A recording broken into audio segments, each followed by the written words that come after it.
Hello friend, this is Puja. Welcome to Vrinda classes. तो जैसा कि आपने थंबनेल पे देखा होगा, बिहार शिक्षक भर्ती पर लग सकता है ग्रहण। तो फ्रेंड्स, ये कुछ एक इंटरव्यू में पूर्व आईपीएस अमिताभ दास जी का एक बयान है जो कि आप लोगों को सुनना ज़रूरी है। फ़िलहाल इन सब के बीच में अपनी तैयारी को आप किसी भी तरह से इफ़ेक्ट मत होने दीजिएगा। आप अपना तैयारी कंटिन्यू रखिए, क्योंकि चुनाव समय में कुछ भी हो सकता है और इन सारी बातों पर कोई इफ़ेक्ट नहीं पड़ेगा। फ़िलहाल ये न्यूज़ था तो मुझे आप लोग के सामने लाना पड़ा। मतलब मुगल बादशाह है आपकी, एक कलम से 10 लाख लोगों को दे दीजिएगा। लेकिन इस तरह से लोगों को, पब्लिक को उल्लू बनाया जा रहा है। अब आचार संहिता लगेगा, मध्यावधि चुनाव का बिगुल फूकेगा, अब फिर लटक जाएंगे। वहां दिल्ली में बैठे हुए हैं ना मोदी जी, तो सपनों के सौदागर हैं। उस सपने ही दिखाते चलते हैं कि भाई आपको 15 लाख रुपए आपके अकाउंट में भेज दूंगा, है ना, हर साल 2 करोड़ नौकरियां दे दूंगा, है ना, 100 स्मार्ट सिटी खोल दूंगा, बुलेट ट्रेन चलवा दूंगा, दाऊद इब्राहिम को पकड़ के ले। मुझे पलटू राम ने कितना बड़ा खेल खेला है शिक्षक अभ्यर्थियों के साथ। ये मतलब एक क्रूर मजाक उन्होंने किया है। बीपीएससी से विज्ञापन तो निकलवा दिया गया, 1,70,461 रिक्तियां निकाल दी गई, फॉर्म भी भराना शुरू हो गया है ना। और यहाँ तक कि परीक्षा की तारीखों का ऐलान हो गया है। अगस्त के महीने में 19, 20, 26 और 27 4 दिन इम्तहान भी होंगे। लेकिन जब 1,70,461 रिक्तियां हैं तो नेचुरल है कि कई लाख अभ्यर्थी परीक्षा देंगे।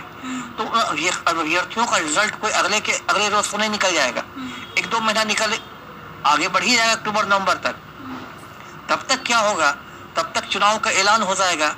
उसके बाद आचार संहिता लग जाती है। जिस क्षण ऐलान होता है उस क्षण से आचार संहिता लग जाती है, कोड ऑफ कंडक्ट।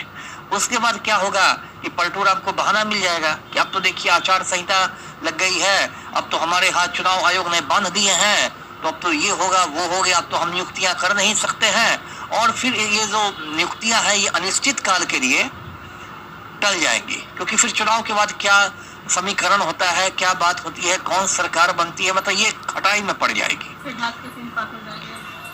अब ये बताइए कितना आपको याद होगा जिस दिन ये ऐलान हुआ था कि इस तरह से नियुक्तियां होंगी, बीपीएससी नियुक्ति करेगा। शिक्षा मंत्री ने कहा था कि एक आकर्षक वेतनमान रहेगा और इसमें नियोजित शिक्षक भी यदि पास हो जाएंगे तो उनको राज्यकर्मी का दर्जा मिल जाएगा, वगैरह वगैरह, जो बहुत सारी बातें हुई थी। उसी समय मैंने कहा था कि देखिए कुछ नहीं है, ये चुनावी झुंझुना है, चुनावी लॉलीपॉप है। एक लोगों में आस जगा दी गई। जैसे वहां दिल्ली में बैठे हुए हैं ना मोदी जी, तो सपनों के सौदागर हैं। उस सपने ही दिखाते चलते हैं कि भाई आपको 15 लाख रुपए आपके अकाउंट में भेज दूंगा, है ना, हर साल 2 करोड़ नौकरियां दे दूंगा, है ना, 100 स्मार्ट सिटी खोल दूंगा, बुलेट ट्रेन चलवा दूंगा, दाऊद इब्राहिम को पकड़ के ले आऊंगा, अखंड भारत बन जाएगा। सपनों के सौदागर है ना। एक भी सपना पूरा नहीं होना है, लेकिन उसको दिखा दिखा के वोट लेते हैं। तो नीतीश कुमार भी सपनों के सौदागर हैं, या तेजस्वी को कहिए। तेजस्वी यादव ने कहा था चुनाव प्रचार के समय कि पहले कैबिनेट में पहली क्रम से 10 लाख लोगों को नौकरियां। बताइए ऐसा कभी संभव है? सरकार में एक चपरासी की भी नियुक्ति होती है तो उसकी भी एक प्रक्रिया है, उसके लिए भी विज्ञापन निकाला जाता है, उसमें भी आरक्षण नियमों का पालन किया जाता है, रोस्टर का पालन किया जाता है। ऐसा थोड़ा ही है कोई, मतलब मुगल बादशाह है आपकी, एक कलम से 10 लाख लोगों को दे दीजिएगा। लेकिन इस तरह से लोगों को, पब्लिक को उल्लू बनाया जा रहा है। अब आचार संहिता लगेगा, मध्यावधि चुनाव का बिगुल फूकेगा, अब फिर लटक जाएंगे ये अभ्यर्थी।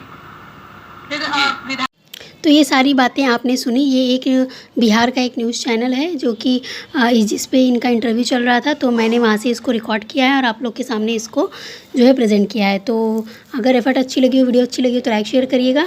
और अगर आप बिहार शिक्षक भर्ती की तैयारी कर रहे हैं तो बिल्कुल कंटिन्यू अपनी तैयारी रखिए। किसी भी प्रकार का कोई भी रूमर्स होता है या फिर अफवाहें उड़ती हैं तो उस पर बिल्कुल भी ध्यान मत दीजिए।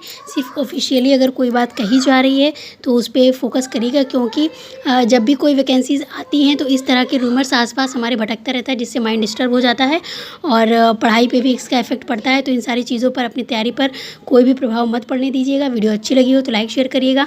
मैंने भी काफ़ी सारे एग्जाम दिए हैं, इसी बेस पे मैं आप लोग को बताती हूँ कि किसी भी तरह के रूमर्स पर भरोसा मत करिएगा। मिलेंगे नेक्स्ट वीडियो में। Bye bye, take care, thank you guys, thank you for watching Vrinda classes.